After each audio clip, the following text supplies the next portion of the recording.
গাজীপুরের টঙ্গীতে তুরাগ নদের তীরে আগামী 31শে জানুয়ারি থেকে শুরু হবে বিশ্ব ইজতেমার প্রথম পর্ব। এর আগে আজ শুক্রবার সকাল থেকে নদের তীরে ইজতেমা মাঠের টিনশেড মসজিদে শুরু হয়েছে 5 দিনের জোর ইজতেমা। ইজতেমার আগে প্রস্তুতিমূলক সমাবেশ। এতে অংশ নিয়েছে রাজধানী ঢাকা ও আশেপাশের বিভিন্ন জেলার মুসল্লিরা। বিশেষ দোয়ার মাধ্যমে আগামী 3রা ডিসেম্বর এই জোর শেষ হবে। তাবলিগ জামাত দুভাগে বিভক্ত। এক ভাগে ভারতের মাওলানা সাদ কান্দলবের অনুসারীরা, অন্য ভাগে সুরায় নাজাম বা বাংলাদেশের মাওলানা জুবায়ের অনুসারীরা।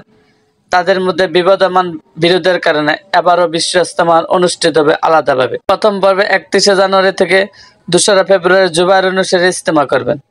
4 দিন বিরতিদের 7 থেকে 9 ফেব্রুয়ারি পর্যন্ত ইজতেমা করবেন সাদ কান্দলবের অনুসারীরা। এখন যারা মাঠে জোর ইজতেমা শুরু করছেন তারা সুরায় নাজাম বা জুবায়ের অনুসারীরা।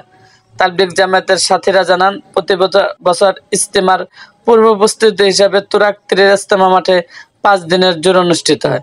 এখানে তাবলিগের সাথীরা সারা বছরের কাজের বর্ণনা করেন এবং বড়দের পথ প্রদর্শন লাভের সুযোগ পান। এজন্য সারা বছর তাবলিগ জামাতের সাথীরা জোরের অপেক্ষায় থাকেন। এই জোরকে কেন্দ্র করে দেশ ও দেশের বাইরে সুরায় নাজামের মুরব্বীরা একত্রিত হন। প্রথম পর্বের ইজতেমার গণমাধ্যম সমন্বয়ক মোহাম্মদ হাবিবুল্লাহ রাহান বলেন, আজ ফজরের নামাজের পর বিশেষ বয়ানের মধ্যে দিয়ে আমাদের 5 দিনের জোর শুরু হয়েছে। এখানে অংশ নিচ্ছেন কেবল সারা দেশের 3 জিল্লার সাথেও অন্তত 1 জিল্লার 40 দিন সময় দিয়েছে এমন আলেমরা। এই জোর আমাদের দাওয়াতের কাজের চেতনার স্পন্দন, দাওয়াতের কাজের এক গভীর নকশা এখান থেকে অঙ্কিত হয়, যে নকশার উপর কাজ ও কাজের সাথীদের পথ চলতে হয়। সরেজমিনে দেখা যায় পুরা ইজতেমা মাঠে এখন মুসল্লিদের আনাগোনা। এর মধ্যে মূল কাজ পরিচালিত হচ্ছে ইজতেমা মাঠের টিনশেড মসজিদ থেকে। মসজিদের ভেতর জায়গা না থাকায় অসংখ্য মুসল্লি সামিয়ানা টানিয়ে মাঠে অবস্থান করছেন। টিনশেড মসজিদ থেকে বয়ান হচ্ছে, তারা সেটি শুনছেন, পাশাপাশি ইসলামী বই পড়ে আলোচনা করে সময় কাটাচ্ছেন। এর মধ্যে দুপুরে বড় জামাতে একসঙ্গে জুমার নামাজ আদায় করেন মুসল্লিরা।